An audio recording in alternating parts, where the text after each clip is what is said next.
নদীর জলে কৃষিকাজ হয়।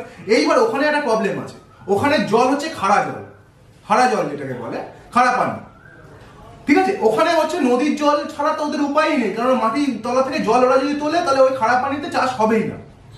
তাহলে মিষ্টি জল নিতে গেলে আমার নদীর জলই লাগবে। তাহলে ওই চ্যানেল যদি ওদের করে দিত তাহলে ওদের কোনো সমস্যা হতো না। ওরা এতদিন ধরে ঝামেলা করে আসছে, এই ঝামেলা করে আসছে, তাদের কোনো কিছুই হচ্ছে না। ওরা প্রোটেস্ট করছে, তা কিছু হচ্ছে না, কতবার প্রোটেস্ট করলেও কিছু হচ্ছে না। ওরা ফাইনালি জানিয়েছে যে এপ্রিল মাসে, এই বছর 2025-এর এপ্রিল মাসের 25 তারিখ সিন্ধ ওদের পার্লামেন্টে দিয়ে দিয়েছে যে আমরা 25 তারিখে প্রোটেস্ট করবো, আর সেই রকমই প্রোটেস্ট হবে, এদিক নাই ওদিক, যেগুলো একটা দেখা হবে সেদিন।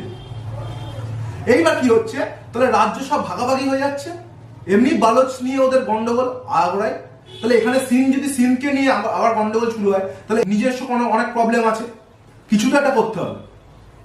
তখন ওরা প্ল্যান করছে, অ্যাটাকের প্ল্যান করছে। ওরা অ্যাটাকের প্ল্যান করেছে, কি প্ল্যান করেছে, 22 এপ্রিল ওরা অ্যাটাকের প্ল্যান করলো। অ্যাটাক হলো হিন্দুস্তানে অ্যাটাক হলে ওদের লাভ কি হচ্ছে, ওদের তো তখন রাজ্যের মধ্যে লড়াই থাকবে না, তখন লড়াইটা হবে দেশের লড়াই, ইন্ডিয়া ভার্সেস পাকিস্তান।